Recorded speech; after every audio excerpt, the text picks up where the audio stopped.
이런 주장을 하다 보니 아예 백제 전체를 형편없는 나라로 몰아가기도 해요. 백제 전체를요? 내친김에 한성백제뿐만 아니라 백제가 없어지던 사비시대까지도 백제는 조방제 같은 도시계획을 할 능력이 없었던 나라라고 몰아가는 말도 서슴지 않고 하거든요. 한성백제는 물론이고 백제 자체가 나라꼴도 못 갖추었다는 얘기가 되는 거예요. 그럼 조선들 역사를 스스로 깎아내리는 꼴 아닌가요? 그렇죠. 말 같지 않은 자기들 주장을 정당화시키기 위해서라면 이렇게 조상들 얼굴에 문치를 하든 상관하지 않겠다는 게 우리 고대사학의 현실이라는 겁니다. 이런 식으로 나가니까 백제는 고구려의 라이벌이 아니었던 것 같잖아요. 네. 이러다 보니까 오히려 왜가 고구려의 라이벌이었던 것처럼 부각되는 겁니다. 그게 다 한성백제를 깎아내린 결과라는 건가요? 기본적으로 그렇죠. 고대 국가에 있어서 왕성은 그 나라가 가진 기술력 같은 잠재력을 보여주는 의미가 있으니까요. 왕성이 형편없는 나라가 대단한 국력을 가지고 있었다고 할 수는 없거든요. 여기서 왕성의 규모만 가지고 모든 것은 판단하기 어렵다고 할 수는 있지만 왕궁의 규모는 다른 의미에서 또 한 방의 결정타가 될 수 있어요. 왕궁의 규모도요? 왕궁은 단순히 왕족들이 사는 생활 공간으로서의 의미만 가지는 것이 아니거든요. 여기에는 직무를 보고 신하들과 정사를 응원할 공간은 물론이고 외국 사신을 접대할 각종 행사를 치를 공간이 확보되어야 됩니다. 현재 풍납토성에서 발굴된 지역이 왕궁터가 아니라는 점은 풍납토성을 왕성이라고 주장한 쪽에서 공론하는 바이죠. 그러니 현대까지 발굴된 지역을 빼고 나면 한성백제 왕궁이 있을 공간은 몇천 평 정도나 확보될지 의문이에요. 여기에 백제 같은 불교 국가의 왕성에 필수적으로 따라붙는 대형 사찰이 있어야 될 공간은 후보지를 찾기도 힘들 것 같거든요. 그러니까 왕성에 필수적으로 있어야 하는 대형 사찰 등의 건물도 전혀 발견되지 않았다는 뜻이죠? 그렇죠. 그러니까 풍납토성이 한성백제 왕성이라고 계속 우기면 어떻게 되겠습니까? 이 시기 백제는 기본적인 시설도 확보하지 못한 나라가 되는 거예요. 당연히 당시 백제의 국제적 위상도 의심할 수밖에 없죠. 최소한의 시설도 확보하지 못한 나라가 국제사회를 주름잡는 위상을 확보하고 있었다고 보기가 어렵게 되니까. 이쯤만 설명해도 한성백제의 수준을 깎아내리면 어떤 결과가 초래되는지 짐작하기 어렵지 않을 겁니다. 또 한성백제는 이렇게 형편없는 수준이었다고 하면은 백제가 고구려 라이벌이었다고 하기도 곤란해지겠죠. 이렇게 되면 또 다른 결론이 나와요. 또 다른 후보자인 왜를 고구려의 라이벌로 인정할 수밖에 없게 되는 거고 네. 당시 왜의 위상을 터무니없이 과대평가하는 과정으로 연결되죠. 그렇겠네요. 그러니까 풍납토성이 한성백제 왕성이라고 결론 지으려면은 이런 결과를 감수해야 될 만큼의 확실한 근거가 있어야 된다는 겁니다. 하지만 저는 그런 근거를 본 적이 없어요. 앞에서 몇 번이나 확인해 드렸지만 주류학계의 목적은 풍납토성이 왕성이다라고 선언하는 것일 뿐이지 근거를 제시해서 왕성을 임을 증명하는 데는 별 관심조차 보이지 않고 있어요. 그런가요? 2015년 7월에 저와 슈퍼지엠에서 맞붙었던 박순발 교수의 태도가 대표적인 사례죠. 이때는 양쪽이 정면으로 맞붙어서 시비를 거치는 심포지엄 형식이었거든요. 네. 그럼에도 불구하고 박순발 교수는 풍납토성이 왕성이라는 근거를 거의 제시하지 않았어요. 내용 대부분은 풍납토성은 왕성이다 이런 전제를 내려놓고 네. 자기가 하고 싶은 말만 늘어놓는 걸로 채워넣었을 뿐이죠. 이런 태도에는 애초부터 시비를 가리는 데는 관심이 없었다는 사실을 보여준 거 아닌가 싶어요. 그랬으면 좀 너무한 것 같네요. 사실 이런 태도가 학계에서는 낯설지가 않아요. 아무 말이나 던져놓고 비판이 나오면 상대 안 하는 것으로 그만이다. 이런 태도가 매우 훌륭한 대처 방법으로 대접받은 지 오래됐거든요. 2015년에 풍납토성을 한성백제 왕성이라고 선언하면서 열었던 학술 세미나에서도 김비서 필장의 태도 역시 다를 바가 없어요. 관련 자료 보시죠. 여기서 수십 년간 수많은 학자들이 거시적, 미시적으로 깊이 검토하고 논증했다고 잘라 말했는데 발표문 어디를 봐도 정작 풍납토성이 한성백제 왕성이라는 걸 논증한 내용은 없어요. 그저 풍납토성은 한성백제 왕성이라는 전제를 놓고 백제 왕성의 구조를 분석한 내용이 대부분이죠. 이래서 박순발 교수뿐 아니라 김비서 실장 태도 역시 크게 다르지 않다고 얘기하는 겁니다. 논증했다는 말만 반복하고 있는 거지 실제로 논증한 건 없다는 거죠? 이래놓고 어떻게 풍납토성을 왕성으로 만들어놨느냐. 어쩌면 이런 수법이 우리 사회에 던져주는 메시지가 더 클지도 모르겠어요. 그 수법을 보면 우리 사회가 얼마나 전문가라는 집단의 조작이 쉽게 놀아나는지 알 수 있을 테니까. 이 문제에서 통하는 수법이 다른 문제라고 안 통하겠어요. 그럴 만큼 근거가 없나요?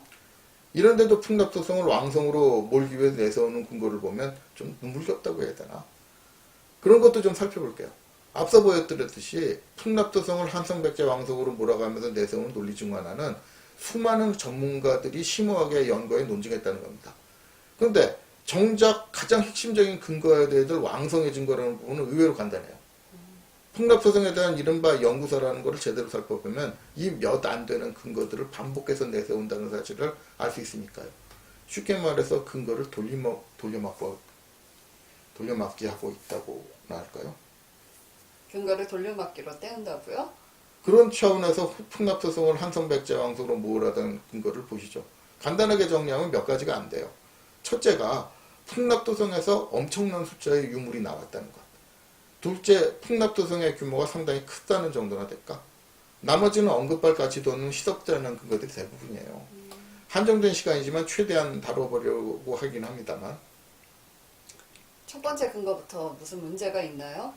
풍납도성을 왕성이라고 주장하는 측에서 제일 애용하는 근거는 지금까지 풍납동 지역에서 엄청나게 많이 나오는 유물입니다. 풍납도성이 처음 발굴될 때만 하더라도 대한민국 발굴 역사상 최대의 유물이 쏟아져 나왔다고 법석을 떨었거든요. 실제로 몽촌토성 전체인 14만 평에서 나오는 유물보다 풍납도성 시험 발굴에서 나온 1,000평 여기서 나오는 유물이 맞먹는 사실을 보면 그럴듯하고 생각하기는 쉬워요. 네. 지금까지 발굴한 한성시기 백제 유적 중에서 풍납도성 유물이 가장 많이 나왔던 것도 사실이고요. 그런데 그게 왜 문제죠?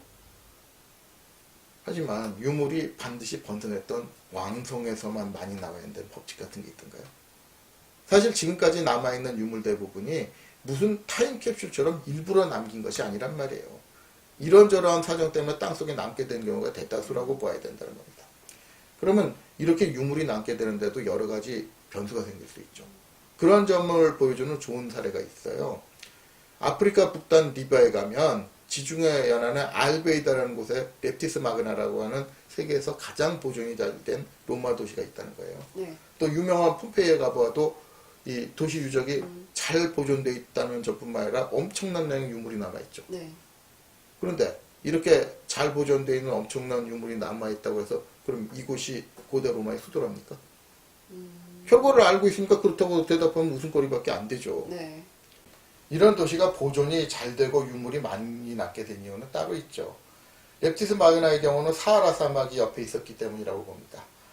즉 로마가 멸망하고 도시가 폐기된 후에 사하라 사막의 모래 폭풍에 의해서 도시가 10m 아래로 잠겨버린 겁니다. 그랬다가 이탈리아 식민지 시절에 발견돼서 발굴되었던 겁니다.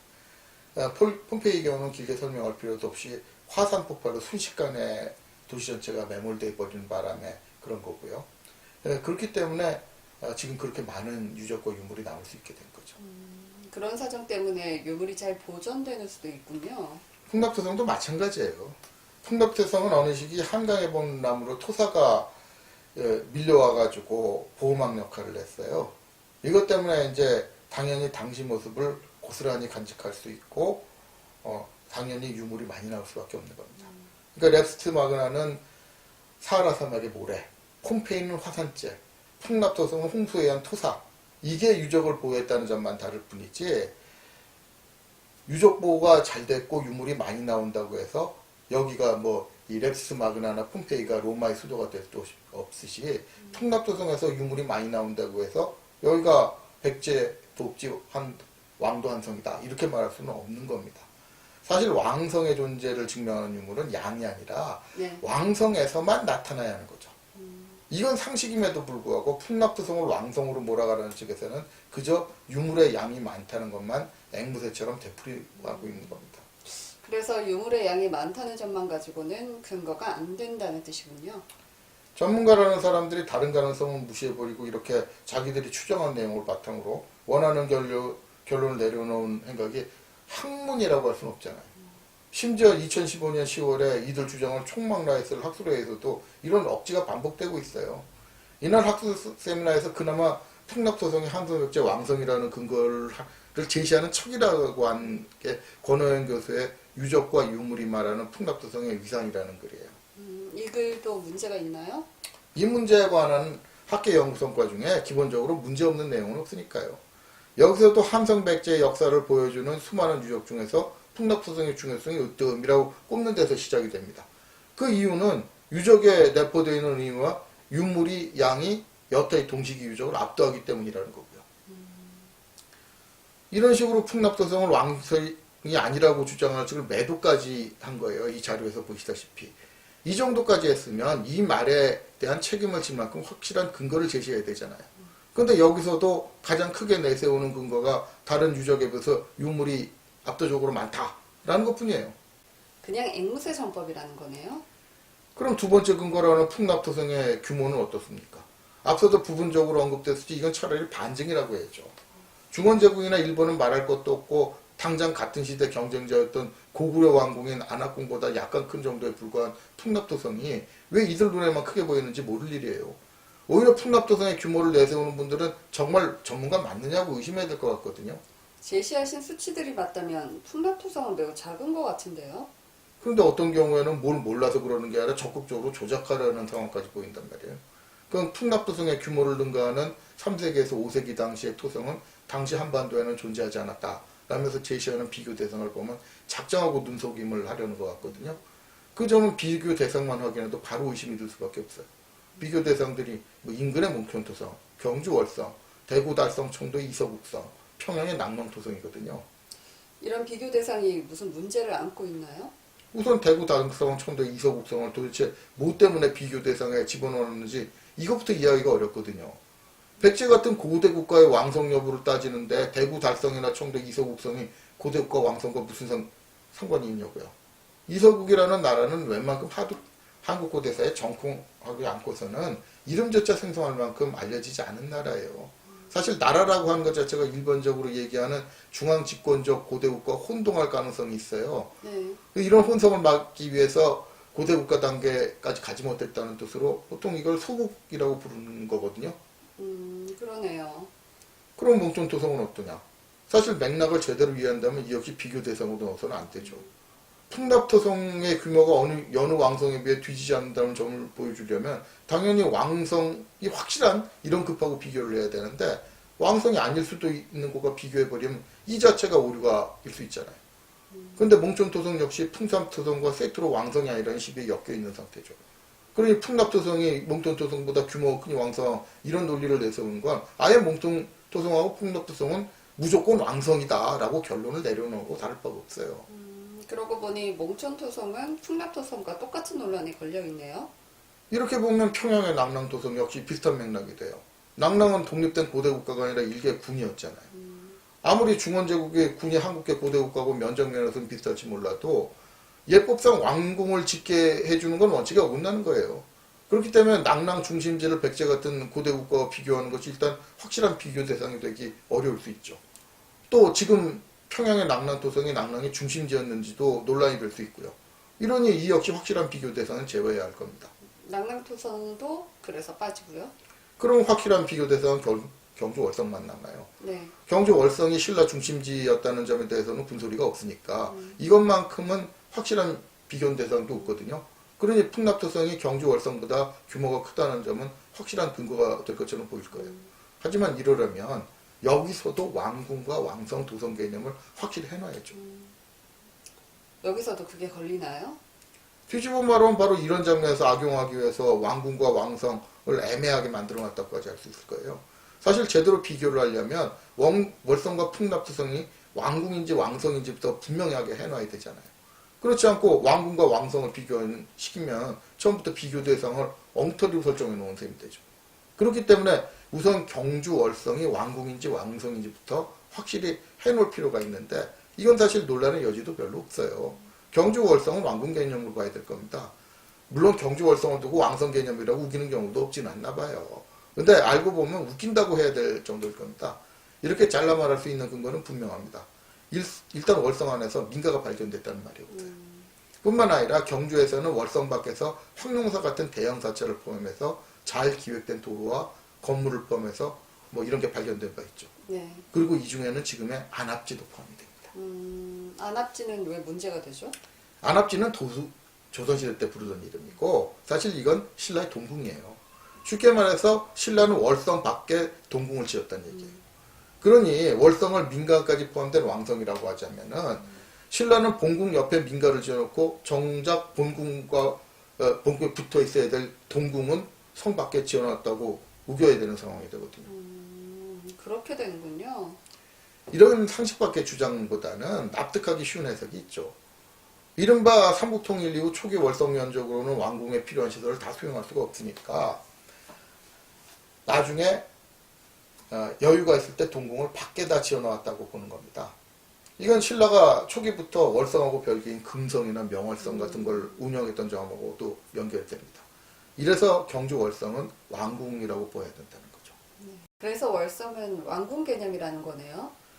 그러니 경주 월성하고 비교하려면 풍납도성도 왕궁이라고 볼 수밖에 없게 돼요. 실제로 건너온 곳에는 풍납도성을 일본의 후지와라교, 등원경이나 헤이즈오교, 평성경 이런 거하고 비교한 점을 비판하면서 후지와라교 헤이교는 왕성 왕궁이 아니라 궁궐 관청 사원 귀족의 주거 지역을 모두 포함한 경으로서 도시에 해당된다. 그러니까 굳이 비교를 하자면 사비기의 사비도성, 경주, 왕경, 고교 최후 평양성이 비교 대상이 돼야 된다. 이렇게 얘기했어요. 그러니까 풍납도성을 제가 제시하는 개념에 왕궁으로 본다는 점을 분명히 한 거죠. 그런데 풍납도성은 왕궁으로 보기 어렵다고 하셨잖아요. 바로 그겁니다. 이러면 앞서 보여드린 문제에 걸려요. 왕궁 안에 왕궁 건물 하나도 발견되지 않고 오두막만 발견됐다는 문제입니다. 네. 뿐만 아니라 왕궁인 풍납도성 주변에서 관청과 사찰, 민가 같은 것이 발견돼야 되잖아요. 물론 이런 것이 발견됐다는 민가 빼놓고는 그런 것도 없고요. 그러니 왕궁인지 왕성인지 오락가락하면서 월성을 비교 대상으로 삼은 것 자체가 눈속임에 불과하다는 거죠. 그래서 비교 대상 자체에 문제가 있다는 거군요. 그럼 이런 비교, 눈속임을 빼고는 제대로 된 비교 대상이 없느냐? 하나 있기는 하죠. 고구려 군내성이에요. 이거라면 확실한 비교 대상이 될 수는 있어요. 그래서 권호영 교수는 고구려의 왕성인 국내성도 둘레가 2.686m에 불과하다. 면서 이제 풍납도성의 규모가 고구려 왕성과 비교해서도 적지 않다. 이렇게 강조했어요. 다른 건 몰라도 고구려 왕성인 국내성과 비교해가지고 규모가 적지 않다면 확실한 근거가 되겠죠. 그럼 국내성과 비교한 건 근거가 되는 건가요? 근데 알고 보면 이것도 눈속임에 불과해요. 우선 고구려 왕성인 국내성도 둘레가 2686m에 불과하다는 근거부터 황당하거든요. 제가 아는 한 고구려 초기 왕성인 국내성은 현재 집안시가 깔고 앉아 있어가지고 네. 제대로 밝은 적이 없으니까요. 그런가요? 최근 이곳을 방문했던 지인에게도 중국 정부가 일부 지역 발굴한 경우는 있지만 전체 왕성 윤곽을 확인할 만큼 발굴하지 않았다는 얘기를 들었거든요. 그럴 만큼 국내성의 성벽도 현재 극히 일부밖에 남아있질 않아가지고 전체 윤곽을 파악하기가 어려워요. 따라서 국내성 전체의 정확한 명적이나 성벽 길이를 확실하게 계산하기 곤란한 상태죠. 그럼에도 불구하고 권호영 교수는 도대체 무슨 재주로 국내성 둘레를 정확하게 계산했는지 모를 일이거든요. 그러네요. 어떻게 발굴 조사도 제대로 되지 않은 곳에서 근거를 얻을 수 있었을까요? 사실 제대로 비교를 하자면 확실하지 않은 국내성보다 좀 더 분명한 근거가 남아있잖아요. 평지에 있던 국내성보다 세트성을 이루고 있던 근처 환도성성이요. 여기는 유적이 보다 분명하게 남아있는 상태예요. 강찬수 선생 조사에 따르면 환도성성에 남아있는 왕궁터만 해도 11만 평이고 이건 앞서 언급한 바 있는 안압궁 역시 비슷한 편이죠. 그럼 확실한 비교 대상이 있다는 얘기네요. 그런데도 굳이 이런 비교는 안 하려고 한단 말이에요. 그러니 국내성과 비교한 것 역시 눈속임 차원에서 벗어나는 것이 아니라는 얘기예요. 그럼 눈속임 아닌 것이 없네요. 이래놓고 찜찜했는지 강찬수 선생이 풍납도성을 후지와락교, 헤이즈오교하고 비교했던 사실을 물건으로 줘요. 후지와락교는 694년에 헤이즈오교는 710년에 지어졌으니까 475년에 이어진 풍납도성과 비교한 줄이 방법론적으로 완전 오류라는 거예요. 근데 이건 앞서 김낙준 교수가 써먹은 바 있는 이중자한테 그대로 되풀이하고 있는 것이 지나지 않잖아요. 그래서 돌려막기라는 겁니다. 풍납도성이 언제 지어졌건 이게 한성백제 왕성이라면은 475년까지 규모나 기술적인 면에서 현재 남아있는 상태에서 벗어나지 않는다는 뜻이에요. 그러면 시간적으로 후지와라교 헤이즈오교에게 200년 약간 넘는 차이가 나는 건데 풍납도성보다 몇백 년 앞에서 지어진 중앙대구의 왕성 중에는 풍납도성은 물론이고 후지와라교 헤이즈오교를 능가하는 것도 있어요. 동아시아의 국가발전 단계가 그만큼 달랐다는 얘기고 일본은 국가발전 단계에서 한반도보다 빠르지 않았다는 것이 정상적인 평가죠. 그렇게 말씀하셨죠. 그러니 산업혁명 이후처럼 문명 발전이 빠르지 않던 시기에 200년 뒤에 일본 왕성을 비교 대상으로 삼은 게 이렇게 난리칠 만한 오류라고 할 필요가 없잖아요. 앞서도 언급했듯이 백제보다 몇백 년이나 앞섰던 중원의 왕성과 비교하면 백제 왕성이 이렇게 형편없는 규모라는 거 오히려 이상해야 될 판이니까요. 그런데서 이런 이종자 때를 들여서 매도하려 한다는 거예요. 사실 앞서 보였듯이 자기들이 들때 눈속임하고는 비교가 되지 않는데도요. 그러니까 뒤집어 보면 눈속임해놓고 그만큼 찜찜했다는 거죠. 그러니까 자기들이 내세우는 근거는 눈속임으로 제시해놓고 멀쩡한 비교 대상은 매도했다는 얘기죠. 그리고 풍납토성의 규모를 조금이라도 부풀려보려는 노력은 애처롭고까지예요. 성벽 넓기까지 포함시켜서 20만 평 이상으로 면적을 키워보려는 것부터 그런 노력이 하나니까. 말이 나온 김에 시덥지 않은 그것도 몇 개만 다뤄볼게요. 왕궁성 주요 구조물에 대해서 언급하면서 말장난과 눈속임은 계속되거든요. 그것도 조작인가요? 권오현 교수가 풍납토성의 궁전과 종묘를 설명할 때는 지금까지 풍납토성에서 나온 유물과 유구를 삼국사기 온조왕 기록 일부하고 함께 늘어놓고 나서 이것들이 왕궁의 종묘, 사당 및 재단으로 보인다고 추정해 놓는 식이에요. 특히 풍납토성 안에서 발견된 폐우물터는 당시 왕이 사용했던 어정을 의도적으로 폐기한 것으로 추정된다 싶니다. 그러니까 누가 봐도 왕궁 내지 왕성의 증거가 나온 것이 아니라 제멋대로 왕성이 유구라고 추정해 놓은 것뿐이라는 얘기죠. 왕궁 내 도시구역이라는 내용이라고 해서 별로 다를 것도 없어요. 풍납토성에서 발견되는 7, 8m짜리 도로에 대한 내용을 제땅에 놓은 다음에 이것이 궁성 안의 돌이었을 것이라고 추정을 했어요. 네. 그리고 몇 탕을 해먹을지 세기도 힘들 만큼 반복됐던 기와 등 풍납통에서 나온 유물과 마찬가지로 많이 운영된 대형 육각형 건물 이런 설명을 들어놓고 이런 것들이 체계화된 궁성을 보여주는 중요한 자료. 이렇게 마무리 짓는 식이에요. 풍납토성을 쌓는데 동원된 인원에 대한 추정을 김태식 기자가 취재 도중에 전문가를 막 채근해가지고 아무 숫자나 튀어나오게 한 이 대충 추산에 불과하고요. 이건 조작의 재탕이란 말씀이죠? 신이공 교수가 풍납토성의 왕성을 증명하는 내용 역시 지금까지 나왔던 유물하고 유적을 그대로 다시 나열한 다음에 이것들이 왕궁 내지 왕성의 증거라고 추측한 거 얘기하는데 불과하다는 얘기예요. 그래놓고 왕궁 내 주요 구조물, 궁전과 종묘 같은 제목을 붙여가지고 내용을 대충 보는 사람들이 왕궁 내지 왕성의 증거가 나왔다고 인식하게끔 만들어 놓은 거죠. 이것도 같은 말의 반복이라는 거군요. 내친 김에 서울대 권오현 교수가 구사하는 눈속임 하나 더 소개할게요. 권오현 교수는 풍납토성에서 왕성이 아니면 나오지 않을 특별한 유구가 나온 것처럼 몰아갔어요. 풍납토성 내부에서는 일반적인 백제 취락에서 좀처럼 보기 어려운 특별한 기능을 지니는 시설물이 많이 발견됐다. 이렇게 시작하니까 내막 모르는 사람들은 그렇게 생각할 수밖에 없고요. 네. 근데 이러한 시설물의 존재가 풍납토성 내부에서 이루어지는 행위가 일상적인 거주와 생산활동 이외에 복잡하고 특수한 성격을 내포하고 있다. 이렇게 잘라 말했거든요. 네. 이것도 조작인가요? 예가 없죠 뭐. 그러면 그 근거가 뭐냐. 첫 번째가 경당 44호라고 부르는 건물터예요. 권오현 교수는 이 건물터에 대한 설명을 장황하게 늘어놓고 나서 이 건물이 일상적인 주거용이 가능성이 낮다. 이렇게 결론을 지었어요. 이 점만 강조하면 많은 사람들이 백성의 집과다는 왕궁급 건물이라고 생각하기 십상이죠. 사실 그렇게 유도하려는 생각이 아니었다면 굳이 풍납토성이 한성백제 왕성임을 증명하는 학술 세미나 발표문에서 이러는 내용을 넣을 필요도 없을 거고요. 근데 내용을 살펴보면 그게 그런 게 아니에요.